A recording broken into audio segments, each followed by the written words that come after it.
All right, so welcome everybody. Welcome to the November edition of the New England Medical Cannabis Seminar and Support Group. We have a great audience here today, so thank you guys for all coming. And you're going to really love this segment. We have Ibn-Hashim Bakari here of Harmless Health, cannabis educator. You know him well. He's been doing this with me now for many months. And special guests today, Craig Hessler of Rhode Island Analytical Labs and his teammate Drew. And these guys were awesome, and they totally helped me out, and I won't forget that. So I also admire your professionalism and knowledge. And I'm really excited because we've had so many people asking questions about CBD, how it's analyzed, how do we know if it's good, just multiple questions. And everyone's very interested in this emerging field, which, you know, you guys are in on the ground floor, so fantastic. So welcome, and thank you. Thanks for having me. Thank you. Yeah. So Ibn, give us a little bit of a rundown about what you're planning, and then, you know, we'll go from there. All right. Well, again, thank you so much for allowing me to be here with you once again. Today we're focusing on kind of like the holiday spirits. We have Thanksgiving coming up, we got Christmas, we got New Year's. So today I thought about, introducing some beverages. So going to be doing an infused spike apple cider. And then we're going to then finish off with an infused... I think Craig needs one now. A lot of driving tonight, Craig, eh? Well, I chose the infused spike because, you know what, everybody here has had a long day of work, so you know what, this environment is supposed to be about us educating, but also, you know what, relaxing. So that's kind of why I chose the options today. So I will add the alcohol at the end. If there are folks who do not want alcohol, I will definitely accommodate you in that. But if you are in the spirit of joy, then you know what? Let it begin. And I also, you and I have been talking a lot, and we've been trying to diversify the segments that we've been doing over the last several months.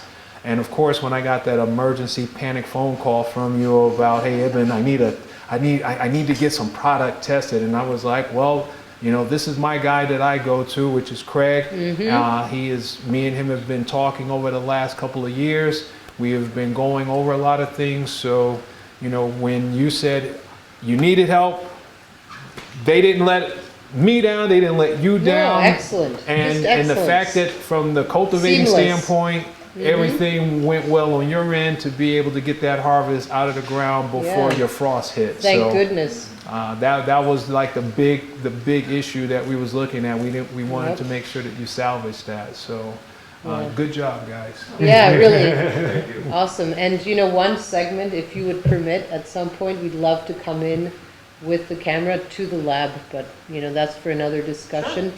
But that's just food for thought, so I don't forget to tell you about it later. Wonderful. Thank you. So what do you think, Ibn? Do you want to tell us a little bit more about the lab, and how do you want to?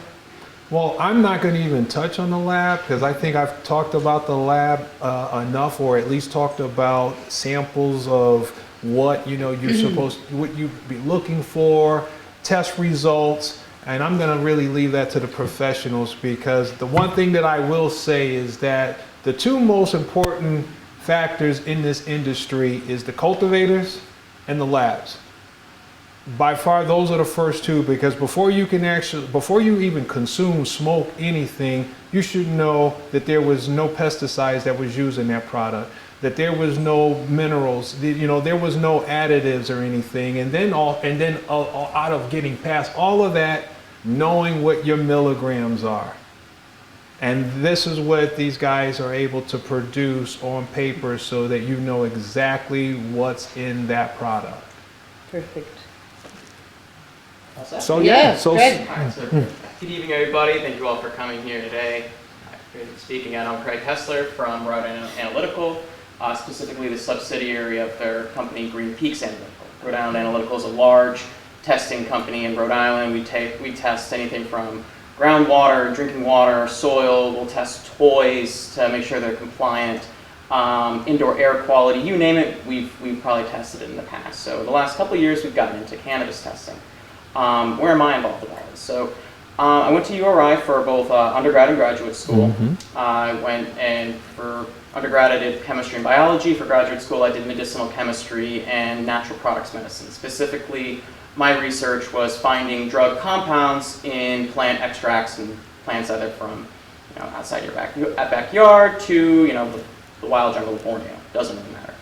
Well, it does, but anyway. So about 2 years into my grad program, I was broke, being a grad student, found an ad on Craigslist to do medical marijuana testing in Providence, Rhode Island. There's a lab called Know Your Grow.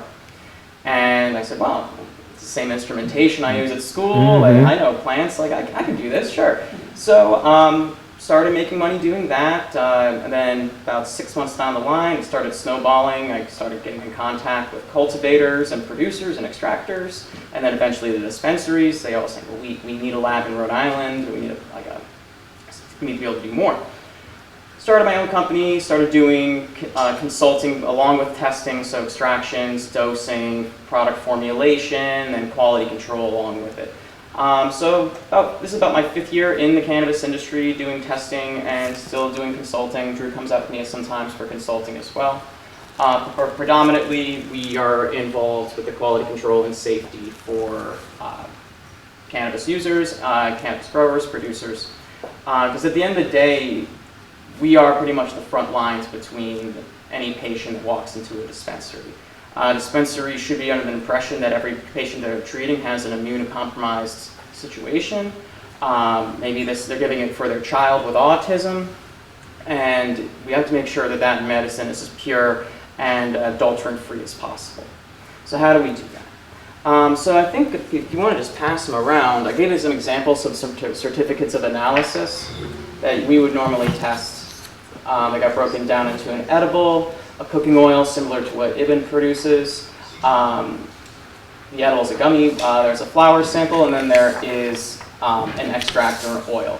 So I feel with this stuff, I'm just going to be able to walk you through the process of what actually goes on. So as soon as you get admitted of a sample, whether it's from our Dropbox system or if you just wanted to come in to drop off a sample, it's immediately assigned a randomized number. That way it eliminates bias. That way when Drew goes to analyze it, he doesn't know if it's Blue Dream, he doesn't know if it's a hemp sample. Nothing that will make him think otherwise, to just be honing in. Sorry. Okay. Can you hear me? All right. All right, great.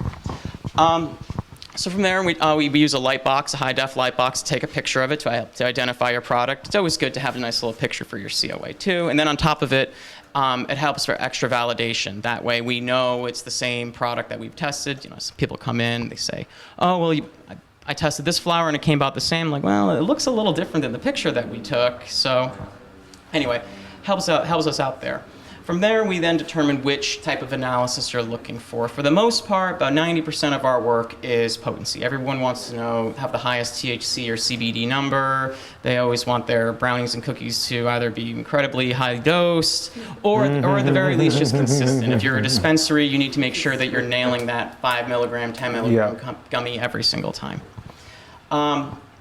So that would be potency. The next step would be terpenes. They're not required, but terpenes can be important. Everyone knows about the entourage effect at this point, synergistic relationship between the aroma molecules and the cannabinoids that give you a desired effect.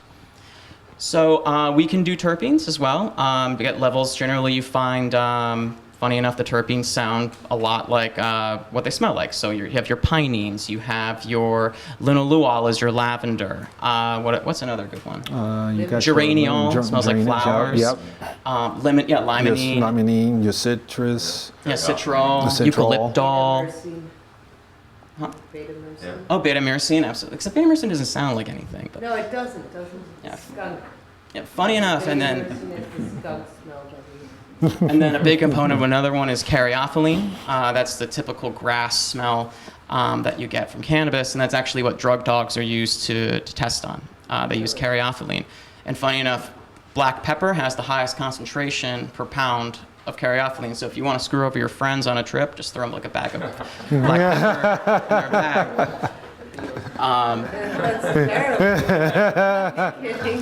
Kidding. So terpenes are important. They're volatile compounds. They can be gaseous. So say you were giving us an extract. If this extract was used to extract with ethanol or propane, or if you were winterizing it after a CO2 extraction, we've kind of seen everything. We need to make sure that it's been purged with the residual solvents to a safe level. So currently in Rhode Island, if you're using ethanol, it needs to be below 0.05% weight. It's pretty difficult to get down there, especially if you're using it as an extract. So if you are planning to do any kind of home ethanol extractions, you want it to be purged out. If you think you've gone far enough, go a little bit further. Guaranteed you haven't purged it down to what you really want it to do. And why is that important? Well, it all really depends on what you're trying to do with it. If you're looking for an alcohol-free or just have it be solvent-free, you want to make sure that, because even with 0.05%, you can still get that.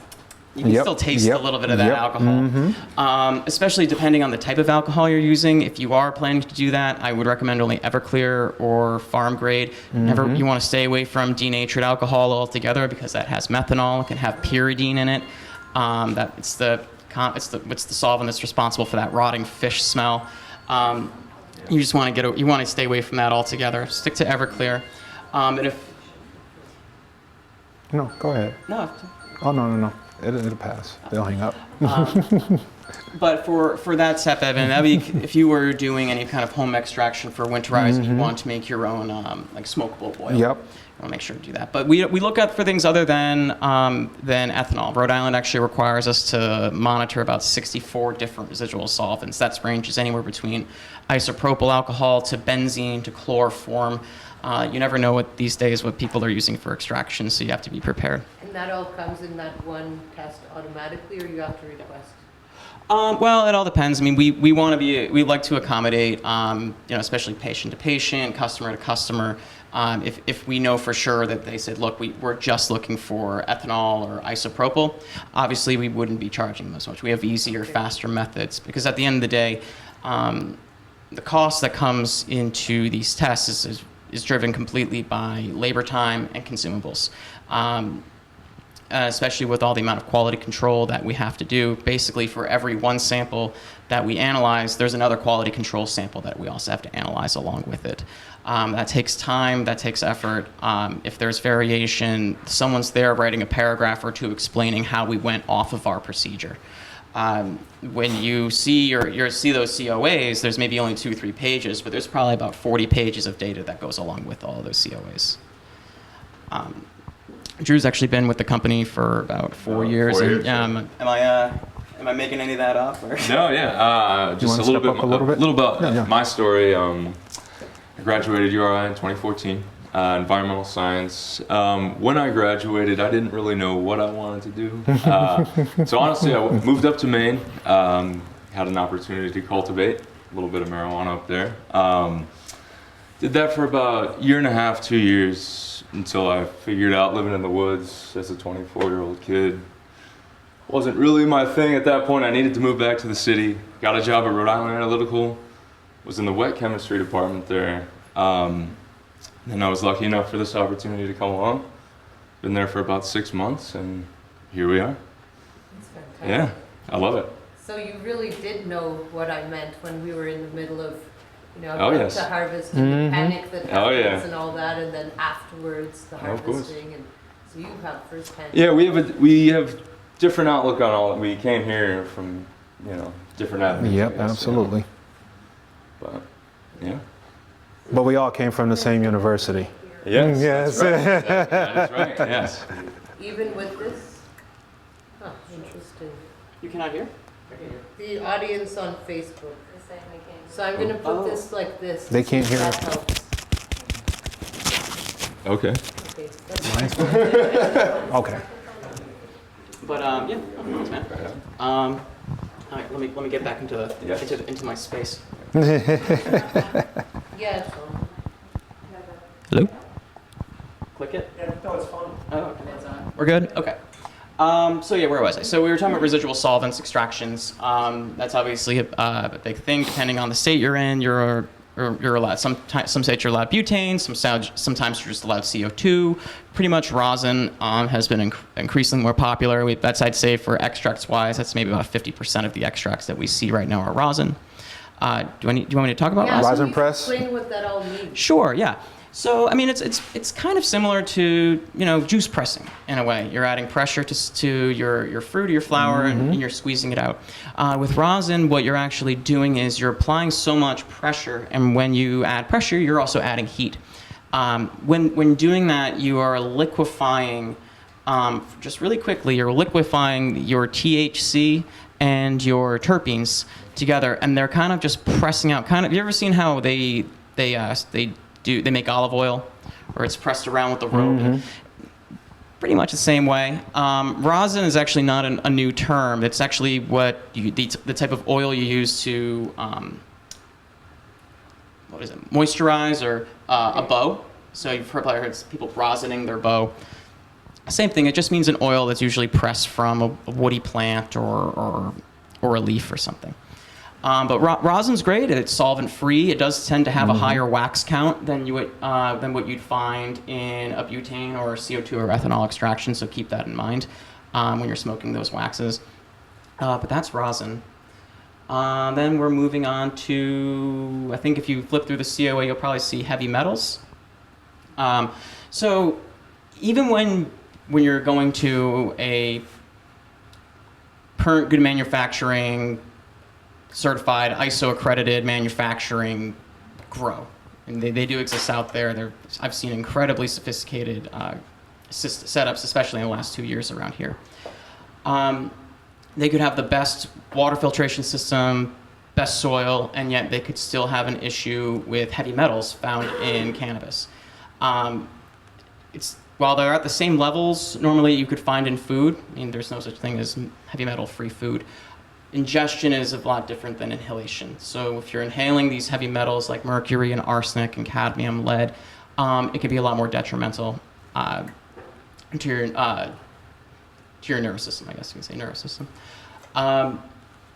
That mainly is because cannabis and hemp itself are great crop remediators. They suck up everything out of the soil. So a lot of times when you're trying to remediate landfills or anything with chemical waste that you want to try to bring it back to a farm or a park down the line, a lot of times people will just grow hemp. It'll just suck everything out, and then you'll be able to rotate it in. That said, you have to find a way to remediate that from an oil. You can't smoke it as a flower. It would have to be refined. So that's where distillation comes in. A lot of distillate's very, very popular product, probably the most popular product sold in Rhode Island. It's used to make all edibles now because there's no smell, there's no taste, there's no solvent whatsoever because it's been distilled. That said, it could be a little dangerous too. So as you can see from the COA in Rhode Island, they still sell edibles in the form of gummies and stars and whatnot. That's attractive to children. Technically, they're not allowed to be doing it, but no one's enforcing anything, which is unfortunate. I wondered because Connecticut definitely not allowed. Especially if you look to the west, you see a lot of times they actually have the dosage stamped right onto the gummy. Yes. Yep. Sometimes it has to have a brand where it says THC on it with an exclamation point.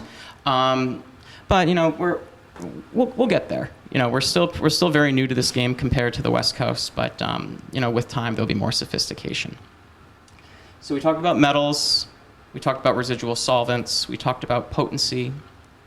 What about CO2 extraction? What is that exactly? Sure.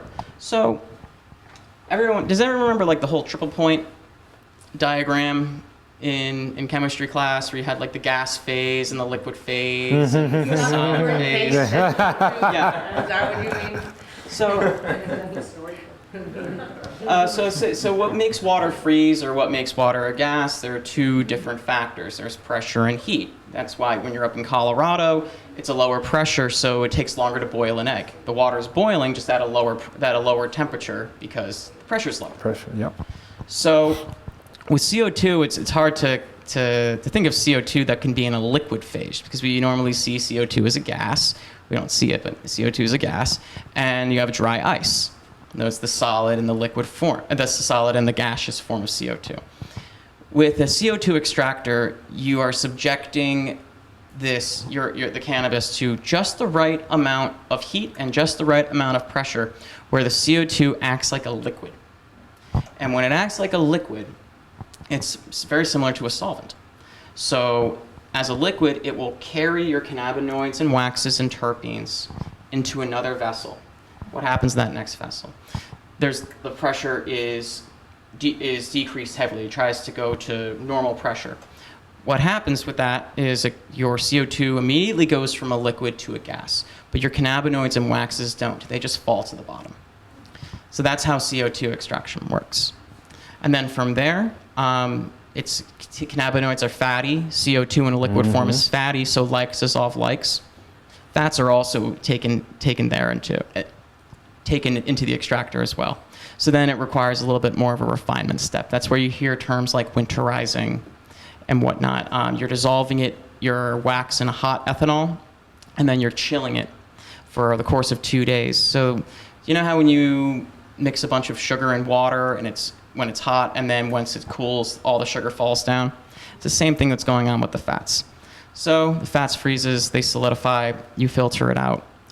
Then from there, you can do further refinement, but for the most part, if you do it right the first time, you have a very nice ambery oil that you can use for vaping, dabbing. You can decarboxylate it and make it into an edible oil, which is what Ibn does, and then gives it to me to test, and then I can either give him we either can give him like a milligram total, we can get a milligram per gram, milligram per liter, percent weight. It all really depends on how you're doing it. It's really important to, and I'm sure we've talked about too, about when these dispensaries or when these more commercial producers are making these edible products, that they have to ditch the old kitchen habits of measuring by cups or milliliters. Everything needs to be done with weight, especially with the dose. You can't gauge what a milliliter or what a cup of THC distillate is. You just can't. If you looked at any commercial kitchen, everything is done in grams or pounds. It's 400 grams of flour, not 5 cups of it. Using that, it makes it much easier to dose products, because then at the end of the day, it's just a mathematical equation, and that can be followed really easily. What other stuff do you want me to talk about? Butane extraction, is that what you said was the other one? Sure, yeah. So there's 3 main solvent-based extractions. There's CO2, there is ethanol, and then there's butane. So it follows the same reasoning with CO2. Butane's a gas. When it's compressed when it's compressed and pressurized, it becomes a liquid. And then when it's a liquid, it carries out the cannabinoids and terpenes. What makes butane more desirable to some than CO2 is that you don't need to do that winterizing step. It doesn't destroy, and when you're doing the winterizing step, it'll destroy a lot of the flavor and the aroma of your extract. With butane, it just comes right out, where it's essentially just cannabinoids and terpenes. You put it in the vacuum oven for maybe a day, purges off all the butane, and then you have a very, something generally, the terpene percentage can be anywhere between 8 to 30%, depending on how you extract it and the strain that you start with. Strains actually come into play a lot during the extraction process. You wouldn't think they would, because at the end of the day, it should all be automated, but they're all special in their own way, kind of. But anyway, back to butane extraction. Then from there, you can get anything from what's called a shatter, which is glass-like, to what's called a wax or a pull and snap. It kind of feels like pull and snap taffy. Or you can get something where it's called a sauce or a terp sauce. That can really mean anything between crystallized cannabinoids floating around in terpenes, and it's a little soupy, and it's about 30% terpenes. To me, it personally smells like cleaning product. I don't really like it. But who am I? So. No. So when you're done, I'd love to hear a little bit more about strain-dependent behaviors. Sure. There, if you would. Like right now? Well, anytime. It's fascinating. Sure. Depending on if it's an indica or a sativa, for the most part, indicas and sativas have a lot to do more with the shape and morphology of plants than really its desired effects. There's been a lot of debate within like the analytical cannabis chemistry world over the last few years. They've done a lot of studies. No one has really been able to find any strong correlation between desired effect and indica sativa, and there's a number of reasons why. This all ties into your question. For one, most strains that you buy commercially have all been hybridized to an indica sativa form. And that's mainly because sativas globally are grown closer to the equator, where they have a normal 12 on, 12 off light cycle. Those are the ones where you see that are about 8 or 10 feet high. 12 feet. Yeah, Yep. right? They also generally have longer flowering times. It takes about anywhere between 12 to 14 weeks to do that. Whereas the indicas, they're grown like on the northern part of the hemisphere, less light, but they can flower within 8 weeks. So what do people do? If I were a commercial grower, and if you're telling me that I'm going to lose several harvests if I want to grow sativas, it's not going to work out for me. So a lot of times people they hybridize, and generally for commercial growing, it's about 8 to 10 weeks. But they still have that sativa look, that feel. Generally, sativas, things like hazes, similar to Kushes, which are more indica.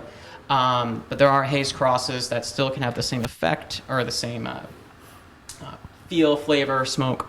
But the problem is, no one's smoking a true sativa or a true indica anymore, unless there's a specific, land racers thing. I don't know. It's that's that. But going back to strain dependent for extracts, you see it a lot with rosin, and you see it a lot with butane. For the most part, CO2 just kind of destroys everything. At the end of the day, it's kind of, like you couldn't tell there's between a sativa CO2 extract or an indica CO2 extract. It mainly has to do with the other constituents of the plant. It has to do with the cure of the plant as well. Mainly, it's just the fatty acids that are in it, as well as any other volatiles. There are other classes of compounds besides terpenes that give off smells. Plants naturally produce ethanol. They naturally produce aldehydes and classes called esters and ketones. Ketones are generally more of like a fruity smell. You find a lot of that in wine too. Basically, if you look at like the aroma profile of a glass of wine to the cannabis strain, if you look real granularly about it, they're pretty similar in a lot of ways with how they taste and how they smell. You just drink one and smoke the other. That's fascinating. Did that answer your question? You're like an encyclopedia. There you go. Literally. I mean, you told me to come here and talk. I think you need to teach a class for real at a university. I mean, I do the occasional lecture down at URI, so you might be able to catch me there. If you look at medicinal plants classes, you should be able to Google them pretty easily. Fun note, Channel 12 WPRI will be part of their documentary that they're doing on medicinal cannabis in Rhode Island. They'll be filming in our lab next week. So actually, all gearing up for that right now. We're very excited. Other news about our company: we are in the final process of certification. We stand to be we'll be the first certified cannabis lab in Rhode Island. We believe at the end of the year. Where's the wood? Fake granite. There you go. Very nice. Yes. So that's news for us. So we're open for any questions, comments, anecdotes. Absolutely. Questions? We're always looking for job openings. Yeah, I brought some cards with me. If I can hand some out to you if you want. Oh yeah, forgot about talking about this. So for potency testing, we actually sell these in grow stores in Rhode Island. So we've obviously are the majority of our clients are licensed cultivators and dispensaries and processors around the state where they need at least a potency COA to make a sale. When we started doing this, though, we didn't want to leave the home growers, the home patients, the home cooks, the home chefs aside. Maybe they want their privacy. Maybe they just don't really want a paper trail. Whatever their reasons are, we still want to be able to provide a service to them, even if they didn't want to come in and talk to us. So you actually can buy these testing kits at certain grow stores. We have drop boxes there. The way it works is there's a Mylar bag. You don't see it, but there is a label that you peel. You can put your strain name on. If you do want your test result emailed to you, you can write your email down. You don't have to. But you just put your strain name, or it could be a cookie, it could be a liquid. We have instructions of how you can package that. And then you just go into the grocery store, put it in the drop box. We come in with it. We go in there within a week. You get your results online. You just punch in a unique code that you tear off, and then you can find your results. So if you go on our website, greenpeakslab.com, you click Get Results, you punch in your number, boom, you have your result. What is the price range, like So generally? these normally retail for $39.99. That's it? Yep. So it's actually cheaper than coming in to see us, and there is a reason why we do that. What do you mean, Craig? For one, with these, we call this it's more of a quick test. There's a little less quality control behind it. Not to say that your results are less or more accurate than coming in. There is a certain customer service that we do not provide. So if Ibn or the good doc here decided that she was a little dubious about her test results, because that does happen. Craig, can you give me a retest on this? I felt it could be a little lower, it could be a little higher. Are you sure about that? We go ahead and go the extra mile, and we will retest for free. This kind of a one and done. That said, I would say we rarely have ever. When we do make mistakes, it's a whole thing where it's letterhead and refunds, and we don't like making mistakes. It's probably maybe 1 out of every 200 we've had a small error, and it's anything from, it's never a large thing. It's usually we accidentally put in the dosage wrong. Let's catch it before we go out, because we do have auditing processes. Data is validated 2 to 3 times over before sending out. That said, no retests on these. These are more if you want to drop it off, see how it goes. But again, leave your email on it too. We have questions for you. We can just shoot a line, work something out. How about these are for free? So that's just THC, CBD. Does it also test heavy metals and mold? This one is our potency test one. Okay. So we test currently anywhere between 6 to 11 cannabinoids, depending on the availability of the standards that we can get.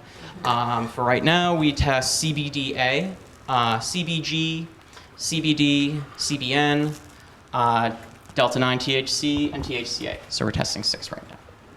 But we'll probably be having 5 more online by the end of the year. Excellent. Craig, the CBN, there's Yes. some evidence for that being good for osteoporosis, building bones, I think appetite suppression, different things. Are we learning more?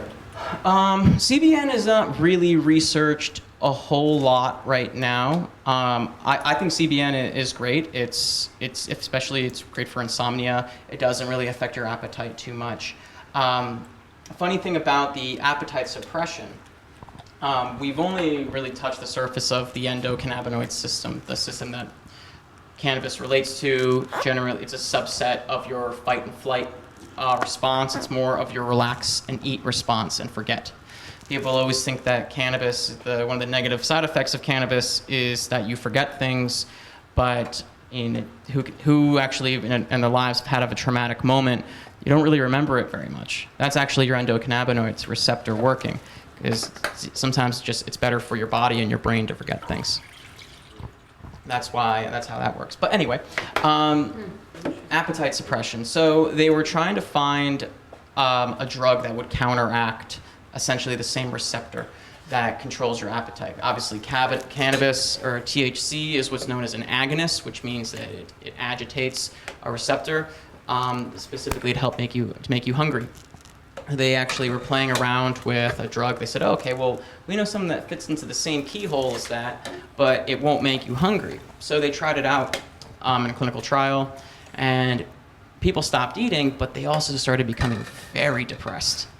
Because it turns out that same receptor is responsible for making you happy and, medicated. So, but I haven't heard anything much about appetite suppression for hunger, because at the same time, CBN hits both of those receptors. And do you know if it was it an in vivo study, in vitro? It was anecdotal. Oh. Craig, it wasn't a study. Oh. Yeah, Okay. that's why I just thought it was interesting. Had anyone done a study? Has anyone? Well, it's tough to do research on the academic level for cannabis for a number of reasons. One, who's going to pay for it? You know, if you're dealing with stuff that really can't be patented, and if you're trying to, a lot of times, for instance, my lab was not federally funded whatsoever. It was all through different food industries. So we did a lot of work with maple and pomegranates, and because we were funded by Palm Wonderful and the Maple Federation of Canada. Yes, that's actually a thing. Right? So, where was I going with this? So really, there's no company that really benefits from this type of academic research. Then the other options would be federal funding, specifically through the NIH. Cannabis is being researched by both the NIH, the National Institute of Health, as well as the USDA. Those grants are just very few and far between. And it also just depends, whoever gets those grants, well, the research team, they're going to be able to use the tools that they have on hand. So maybe the person that got it is doing bone cancer research, or maybe the person is doing breast cancer. So it's, long story short, it's very difficult to do research on it right now for mainly those reasons. Different reasons. Got it. Fascinating. So now, if you guys, from all your collective experience, what's your favorite extraction method? Oh, that's a good question. I like them all. No, I mean, commercially right now, it all depends on what your final product is, what you're trying to do. Okay. I mean, if you're a dabber, if you like that stuff, I would say butane extraction is your way to go. You can generate products like live resin, where your cannabis is extracted at cryo temperatures using butane, where you really only get, it just kind of spits out crystallized cannabinoids and terpenes. Rosin's also a good one if you're trying to do that, just because it's a lot easier, obviously way safer. We've all heard of those butane explosions that have going around the country. I mean, Rhode Island, I think 3 warehouses were consumed. Really? I think that was 2014. Yeah. Yep. That's why Rhode Island, we are technically a solventless state. We can use ethanol extraction, we can do CO2, but we can't do any compressed flammable gases. So Only dispensaries are allowed. and they have to be approved by the fire marshal. And they have to be approved by the fire marshal, have to have blast through ceilings and walls installed, so yeah. Spark-proof rooms. Yeah, spark-proof rooms, yes. Spark. One spark, you're done. I'm gonna start handing these out. I mean, I did CO2 for about 4 years professionally. It's greener, it's safer. All you need is a CO2 monitor in the room, and it's fine. Right here. Because eventually it's all going to be distilled. And so, I mean, I think you work predominantly with distillate now, except for those coconut oils, right? Pretty much, yes. Yep. It just makes it much easier. What was your first? Using water, steam distillation. Oh, no. So THC go ahead and step up. boils help and her hand these distills out at a little bit. a much higher temperature than water. Water is at about, obviously, 100 centigrade. You need to, your mantle or bath temp needs to be at about 200 centigrade, and it starts distilling off at about 175 centigrade. So it requires like a high. You also need a really, really strong vacuum to pull it to lower. It's all about that pressure too. So the pressure has to be low so it can boil easier. Distillation's fun though. I enjoy distillation. Hi. Somebody else Can you talk a little bit? You talked about the heavy metals. Yes. And how inhaling versus ingesting. Yes. My sister has had all sorts of heavy metal problems and chelations and whatnot. Oh, geez. Okay. Started in the 70s. Mm-hmm. So she, there was no testing on your sources there. And so I just kind of wonder, are we seeing heavy metal from, homegrown, or where we get it, or, Sure. Yeah. I mean, you should always be very careful, specifically with the types of fertilizer or soil that you're using. I mean, everyone's going off about organic this, organic that. I was doing work for a dispensary up in Maine once. They wanted to become organic certified. And then it turns out they couldn't because they were growing in cocoa and rocks, and to be considered organic, you actually have to be grown in soil. Yeah. Maine historically has an arsenic issue in their soil. So they, also depending on the areas where you're growing, when they were spraying pesticides back in the 60s and 70s, some of them were laden with heavy metals, whether they were part of the molecule, the pesticide molecule, or just spraying it along with it. There are some fields that are just loaded with arsenic and lead, among other things. Oh, mercury is that's like easily the worst one that we test for, and that's that has a limit of about 5 times less than lead is mercury's. We've only seen a couple of spikes. We've only seen a couple of fails from mercury when we have been testing, and if I'm not mistaken, they were able to rectify that issue pretty quickly. I mean, a big one also is composting. People don't realize, okay, well, I'm going to be just composting from my house, and I'm going to be putting it in my grow. Well, what's in your spinach? What's in your bananas? Heavy metals. If you're using apples, heavy metals. Any type of spinach, any raspberries. Remember your dirty dozen for vegetables. They all have pesticides in it, and if it's going to be in your compost, that's going to be in your product at the end of the day. Even organic apples? It all depends. I mean, what is organic, right? So, I mean, you could have organic just means you're not spraying the pesticides, but if you have your raspberry or bush that's organic on the bottom of the hill, and then you have your non-organic on the top, you just have to wait for the right day for rain and just spray a lot the day before. The water's going to run off. That's a really common practice in organic farming. Really? Yes. So even if you just checked any random fish, it would have mercury in it. Oh yeah. And yeah. seaweed that people are eating. Sure. I mean, that was a really big thing last year. There was this product that was sold. It was actually from a tilapia farm in Rehoboth, Mass, called fish shit. And it was exactly what it is. It was the droppings from this tilapia farm, and people were loving it because it was so nutrient rich and packed. And well, they were into issues because, well, someone tested it and says, well, this is loaded with mercury and cadmium. They have since found a way to remove the heavy metals from it, but it was a really big wake-up call for a lot of people in the industry, that's for sure. So you should have it tested for the heavy metals as well as anything else. Well, obviously, yes. I mean, you would want to be if you want to be investing that much into your home grow to make sure that it's safe. I mean, that also, then again, at the end of the day, humans have been consuming cannabis for the last 10,000 years, and she had major problems with it, and inflamed her psoriatic arthritis. She had ampulation. She had major problems because of the heavy metal.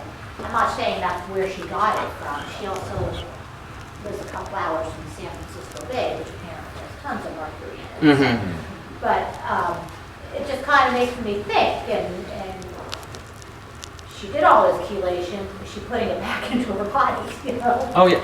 So I don't know if she knows. I'll have to talk to her, but it just kind of made a light bulb go off in my head when you talked about that. Oh yeah. That said, just like the heavy metals do accumulate in us as well. We have a hard time clearing them.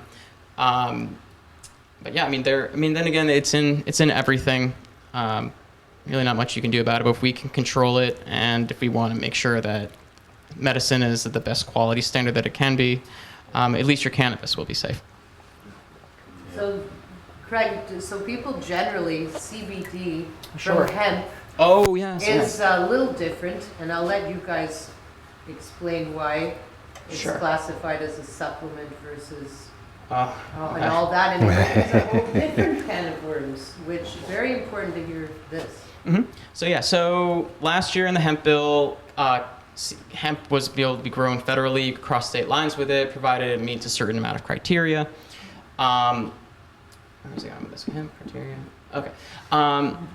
So mainly with the difference between what hemp is and what marijuana is, or what we call THC cannabis, is that its dry weight is less than 0.3% total THC. So if it's less than 0.3% THC, it's not considered marijuana. You can cross state lines with it. You're all good. You can sell it to whoever you want. They can process it, provided that their whatever they're processing it does not reach 0.3% THC as well. If it does, a lot of times people will sell tinctures where they dilute it down, where you won't have that 0.3% anymore, or put in an edible. It's still very much the Wild West when it comes to the regulation, because it's like, well, who's picking up the bill? Who's doing this? But so originally up until the Head Bill, CBD was classified as a Schedule I substance. Now it is down to a Schedule V substance. So it's the same level that you would find over-the-counter medication for right now. So any ibuprofen, that's a Schedule V. Zantac, well, actually Zantac just got pulled off of the shelves. Yeah, just got pulled. I love Zantac too. Pepsid, Schedule 5, NyQuil, Schedule 5. Anyway. Supplements in general. Well, it's not. I mean, it's. They're not really sure how to regulate it yet. That's the issue. Is it a supplement? Is it called a nutraceutical? What they are for sure about is that people can't go around saying that CBD is going to cure your cancer. I think that's what you were getting at. So, in 1994, the FDA passed this bill called DSHEA. It's a Dietary Health and Supplement Education Act, and there's a health in there. But anyway, it's basically to say that if you walk into a GNC, you can't say that this ginkgo biloba is going to cure your Alzheimer's. You can't say that this red yeast rice is going to lower your cholesterol. You can't say it's keeping people from selling snake oils. What they can say is they can say structure function claims. So they can say that this green tea extract contains EGCG and flavonoids, which could help with your heart. See that? Just like that slight little difference. Or it could help with inflammation, or helpful with memory. They're not making any guarantees. They're just helping to point you in the direction that they want you to go into.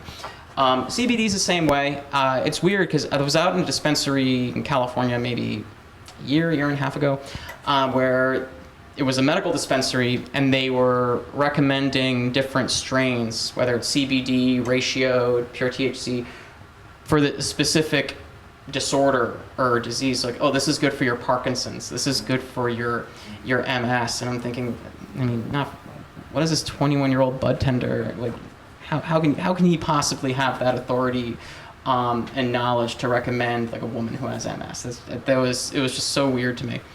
But from my understanding, more and more of that is going away. People have to be really careful with what they're recommending with their language, and CBD is no different. I mean, I find CBD to be helpful to a degree. My dog takes CBD. My girlfriend takes CBD. I have CBD cream right next to my bedside to rub my ankles with at night. Like, it's great. But the word in medicinal chemistry is used a lot as called a panacea. So it's a cure-all for everything, and I think right now CBD is, while it's still helpful, it's the hot panacea right now. Not to say that it's not helpful, but it's not helpful for everything. What have you been finding? So these gas stations that sell CBD. Sure. And similar, have you had any experience with analysis there just to see? Yeah. And is it really CBD, or what's in there in the end? Could be anything. It could be absolutely anything. A really big thing in the industry, especially for CBD right now, is called white labeling. So if I wanted to be a CBD distributor, I could go to someone that just makes bulk generic CBD gummies, and I do all the packaging. They do all the certificates of analysis. I'm responsible is making the sales. Great. Generally speaking, those are the real deal. Those are coming from a current good manufactured facility. As at the same time, their reputations are at stake too. They want to be able to say, no, we're regulated, we can do it ourselves, because if they don't, the government's eventually going to be coming in and making the rules for it. They want to stay ahead of the game. Those are the big, generally there's one out in Chicago, there's one out in Nevada that people use a lot, and I think in Southern California as well. Those are three big hubs for white labeling. Oh, Kentucky as well. And Kentucky is one of the biggest hemp producers in the country. Probably one of the first. Yeah. Replace tobacco or what? I mean, they've just been doing it for years. Quietly? No, Federal government. But it's funny. About 90% of this of the CBD that Americans consume is actually I exported. have to say it. It's actually. I'm sorry. It's an import. Imported? Yeah. Into the US? Into the U.S. A lot of it comes from Canada. A lot of it comes. Actually, a majority of it comes from Russia. Yeah, Russia. Russia's responsible for about like 40% of the hemp production globally. Yeah. Doesn't surprise me.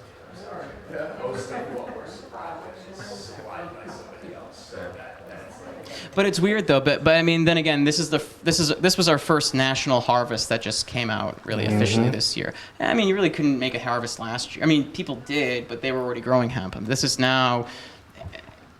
Everybody you have a clean pass to go across state lines now, because it used to be 0.03% THC. It was almost impossible to do that. And you do find labs, you do find people that what's called lab shopping, where they'll take, if you are a hemp farmer and all you need is a piece of paper to drive around with to say that, nope, this is my COA. You might go to 5 or 6 different labs if you're available just to get the right number. That's no different, but I mean, that's no different than the toy industry. That's no different than any kind of consumer product industry. That's kind of a thing that just happens. And all you have to make sure is just make sure that you know the lab, or at least know the lab has integrity. I would rather lose a client than to give someone a falsified COA. It's not worth it to me. Some folks just don't want to accept no. What's that, Raven? Some folks just don't want to accept no. You're going to keep asking until you get that yes. Oh yeah, and adulterated COAs are huge. Like on our COA, there's actually a QR code that if you scan it, it'll actually take you to the web page where the COA is from to be able to confirm the cannabinoids or any kind of safety along with it. I don't know. I mean, people will try to do anything. What else? But CBD gummies, if you can, try to buy them online from reputable suppliers. Don't get them at gas stations. First of all, you're going to get ripped off. They're always way overpriced. And second, they could have THC in them.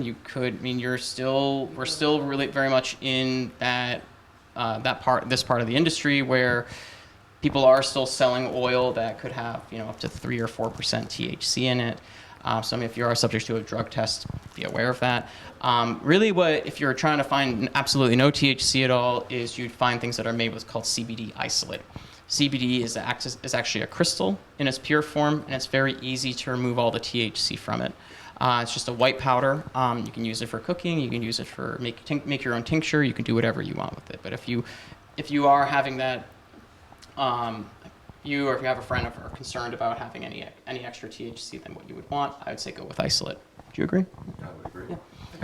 And that's one of the products that I actually use and that I've used tonight with the brownies as well as with the cocktail that you guys have just had. So there you go. It's fantastic. No, this one was yours. Oh. That's the non-alcoholic one right there. Oh.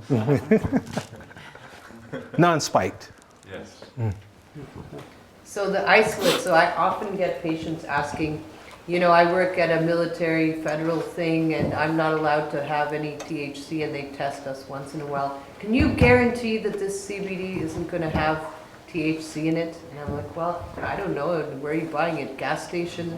Who's really and your source. That, this and that. So I think if somebody was serious, maybe you would give a sample to a lab to test if you really wanted to be sure. You know what I mean? That's probably, and it's not that expensive. You see, it's like, And you are really kind of essentially paying for peace of mind to know. I mean, we try to trust whom we're dealing with, but again, we have so many different characters that are out there that are interested in just the bottom line, trying to make that money.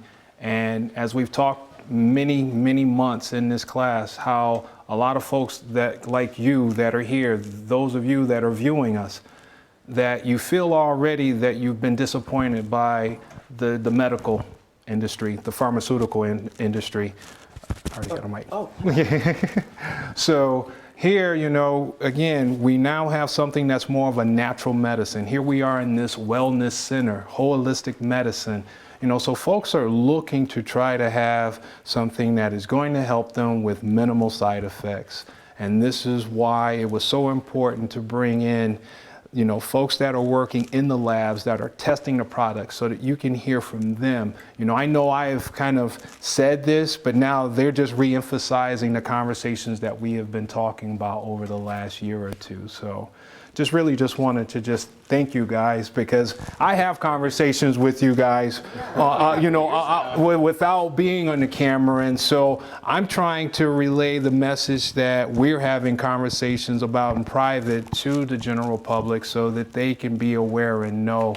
I know I made a comment and a joke about, getting CBD from the Amazing across the street over here off of Road 2. And it's just like, I'm sorry, but just not the proper place that I would want to get my CBD product from. I mean, maybe CBD lube. But that's about as far as I want to go with that. Massage oil. Make your own. What's wrong with you? Next month, I'll be bringing it in. And I'll have the test results to match it.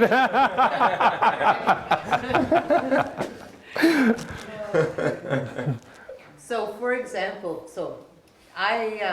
you guys are here and it's so convenient. Yeah, I was saying, so we grew our CBD across the street on our farm with no chemicals, no pesticides. We did soil testing in advance. We remediated per the instructions of Yukon.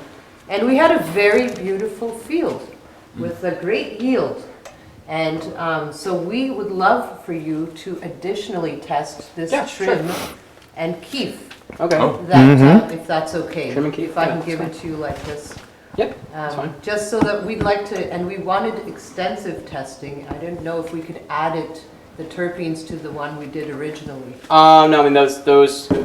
It's not like we do all the tests, or generally we have a pretty strict sample hold time. Yep. So all of our products that we test, they usually sit in a locked box for about a week, just to make sure give the client the amount of time, the right amount of time to call us up, say, hey, again, could you retest this? I have a problem with this. Are you sure it was this? After that, it actually goes into a vat of lye that we make up, just a sodium hydroxide solution. We add about 1 liter of that for every pound we put into it. It's really gross. I don't know if I.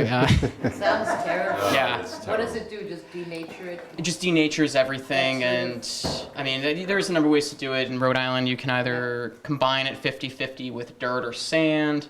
I think Greenleaf pours bleach on theirs, dish detergent. This for us, it's so much easier because we have a whole disposal room in our company where, because we're doing everything from soils to sludge to waters, where it blends everything together. We can neutralize it, and it just goes right down the drain. So that's just the greenest way. We don't have to. So we'd get you a new flower sample. That's what I'm saying, yeah. Yep. Perfect. Beautiful. Okay, great. Yeah. Well, I have a question about you talked about the CBD cream.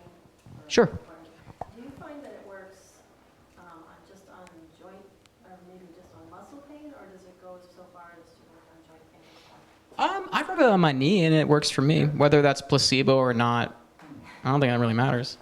Makes me feel better. How long does it usually take to work, to be quite simple? Maybe like if you're really rubbing it in like massage style, pretty 10 minutes, 15 minutes. I don't know. What do you think, Ben? Yeah, I would say so. But again, all depends on the amount. The strength of it, is going to determine. And getting back to everybody's, anatomy, everyone's a little bit different. So there could be a longer delay in what could be effective for you versus the next person or the next person. I guess that's where I'm generally confused about, how much do you know how much to use? Where do you buy it? How would you know what is right for you? Trial and error. Yeah. Start light. I mean, that's the issue too. I mean, Are you a Connecticut resident?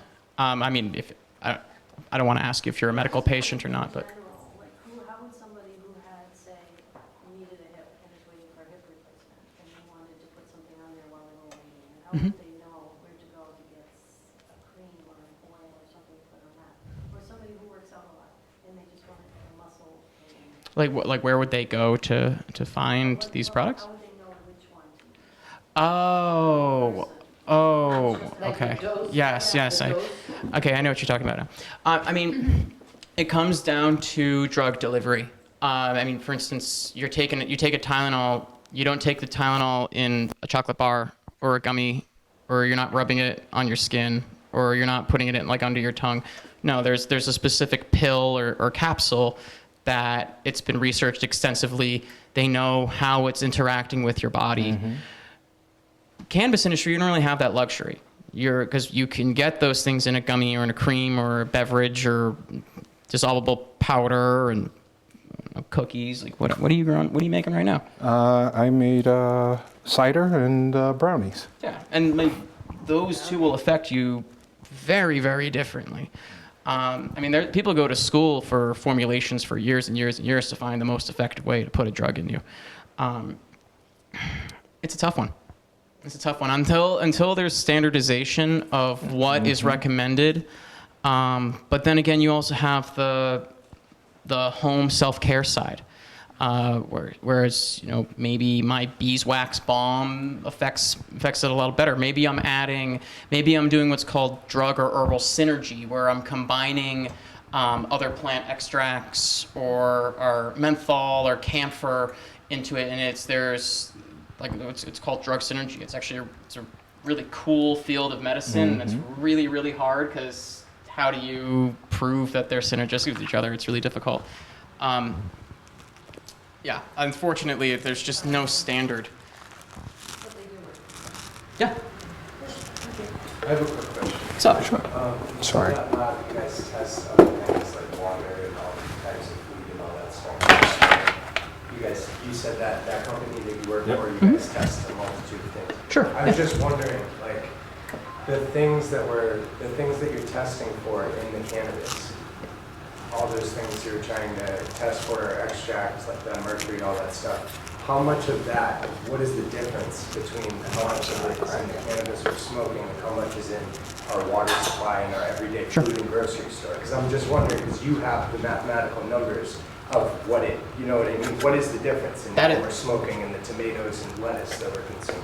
That is a great question. So generally speaking, it all depends on which metal we're talking about, right? Obviously, if you're allowed to have sodium, potassium, and the other electrolytes that are in water, that's just drinking water. That's not going anywhere. Really, if you're looking at lead or mercury, really we call them the big four. Mercury, lead, arsenic, cadmium. Those, it depends on, it varies from state to state of what is allowed, but I think in Rhode Island you need to be below 1 part per trillion.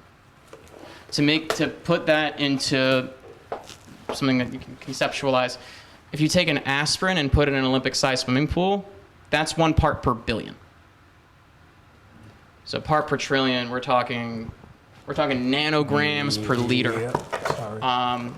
Actually, no, that we're talking about picograms per liter.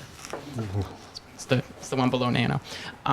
So with and depending on, and then with food, it's very dependent on what. Recent testing, let's just say your past year. Let's just think about like what you guys have tested in water or food and related to what those things that we don't want in our food, how much of that is found in that stuff that you guys have recently tested of food. Yeah.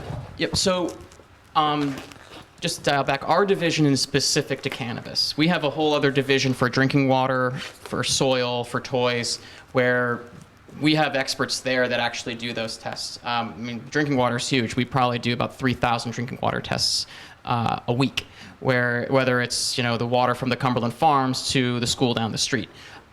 They all have the different levels, but they all have the certain standard that they all meet. Well, for us, for cannabis, we generally, there's no such thing as a a complete absence of any of them. However, we're able to go down so low, so we can get down to about 5 parts per billion for all of them.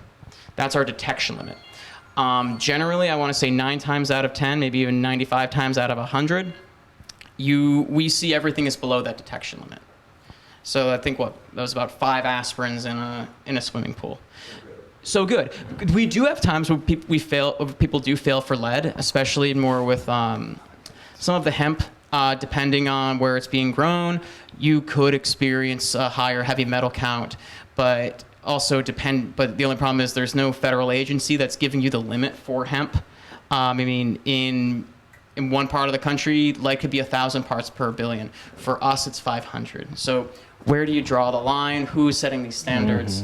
That said, again, they have to really mess up something for them to get a hit with any of the heavy metals, just because they make those precautions so heavily within. I'm talking about commercial, indoor grow space, stuff like that. Did that answer your question? Yes. All right, cool. No problem. Okay. All right, so we have a few minutes remaining. I'll start to pass around this. What is that, Ibn? It looks delicious. So one of the things that I did not get a chance to mention is that the cocktail that you guys had, that was infused with 10 milligrams of CBD. Okay. So the next item that you're about to have, which is I made it with organic cacao chocolate brownies, and these are infused at 11 milligrams. So tonight you guys would have had a total of 21 milligrams of CBD. Ibn, there's a question. What are the ingredients for people with food sensitivity? And also I took into consideration that some folks there was no dairy that was added. I didn't use any eggs. So it was just basically just simple, filtered water and a mix, and the cacao, the cocoa that I brought back from the Dominican Republic. What a blessing.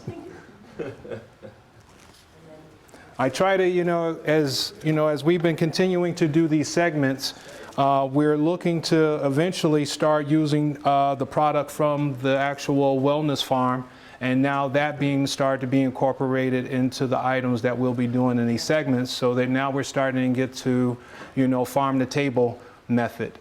So that we know exactly where the source of the hemp came from. We already know where it was tested. We know the individuals that are preparing the dishes. So you now are actually being able to know exactly where your product is coming from the field, from the lab, to the actual chef, cook that is handling that. And that's where we're trying to take this industry, is so that you're seeing where everything is coming. There's no need for import when we actually can do it right here. That's right. Made with love and care. That's the difference. Small batches. It's not some big industrial thing. So we're expecting, good medicine.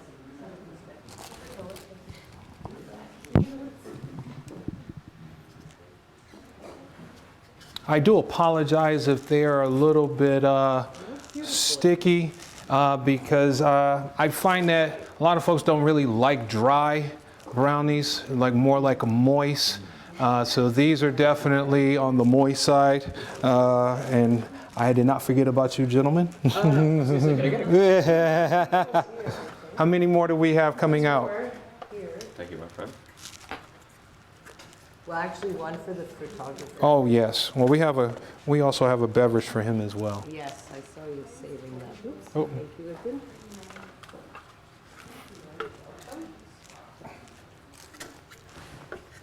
Is this one for him? That's a little cold now, so you know what? I'm gonna go ahead and. That's for these guys. Nope, they already have this. Oh, that's for me. Would you substitute for the eggs applesauce? Or What's that? would you substitute for the eggs applesauce, flaxseed? Neither. Neither. Neither. So you want to give a new drink to the? Absolutely. Yep.